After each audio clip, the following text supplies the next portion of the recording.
24 დღეს შოვის სტიქიიდან მეწყარში მოყოლილი მოქალაქეების სამძებრო ოპერაცია უწყვეტ რეჟიმში მიმდინარეობს. ამ დროისთვის მაშველები ორი არასრულწლოვანის ცხედარს ეძებენ.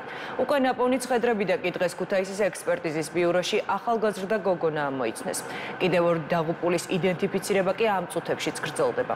თათია ტაბეშაძე იმყოფება რაჭაში და ბოლო ინფორმაციით სწორედ ის შემოგვიერთდება პირდაპირ ეთერში. თათია, გისმენთ.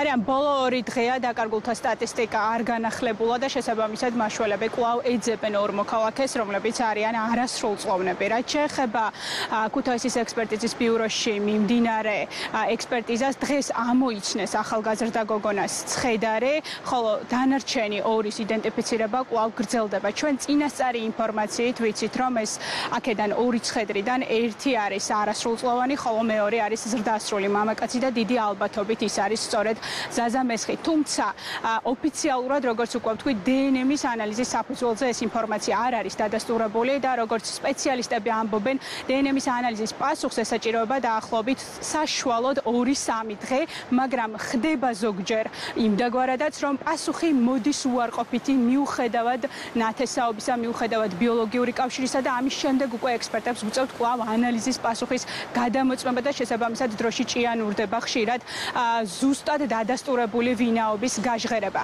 რაც შეეხება უკვე იდენტიფიცირებულ და ოჯახებში გადასვენებულ ცხედრებს, ეტაპობრივად ემშვიდობება მათ საზოგადოება. დღეს დედაქალაქში ქაშვეთის ტაძარში სამოქალაქო პანაშვიდი გაიმართა და საზოგადოების წარმომადგენლები დაემშვიდობდნენ დედას მის სამშვილთან ერთად. ადგილზე იმყოფებოდნენ როგორც ონის მუნიციპალიტეტის წარმომადგენლები, ასევე ქართული ოცნების ლიდერები და სხვა ოპოზიციური სპექტრის წარმომადგენლები.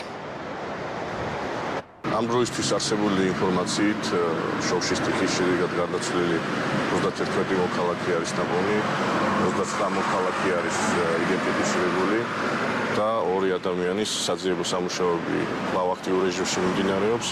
მოგესალმებით, ჩართული არის ყველა შესაბამისი უწყება, რეგიონული განვითარებისა და ინფრასტრუქტურის სამინისტრო, შინაგან საქმეთა სამინისტრო, თავდაცვის ძალები. სამძებრო სამუშაოები ამ დროისთვის მიმდინარეობს როგორც უშუალო სტიქიის ლოკაციაზე, ასევე მდინარეებზე. მოგესალმებით, ჩართული არის შინაგან საქმეთა სამინისტროს შესაბამისი უწყების მწურავი საშუალებები, სამაშველო სამსახურის მიერ მობილიზებული მწურავი საშუალებები და მიმდინარეობს როგორც მდინარის კალაპოტებში, როგორც მუნიციპალიტეტის ტერიტორიაზე, ასევე ამბროლაურის მუნიციპალიტეტის ტერიტორიაზე და გაზრდილი არის არიალის შესაბამისად. დაკარგულთა პოვნის მიზნით უწყვეტ რეჟიმში მიმდინარეობს სამძებრო სამუშაოები, რომელშიც ჩართულები არიან როგორც საგანგებო სიტუაციების მართვის სამსახურის წარმომადგენლები, ისე თავდაცვის ძალები.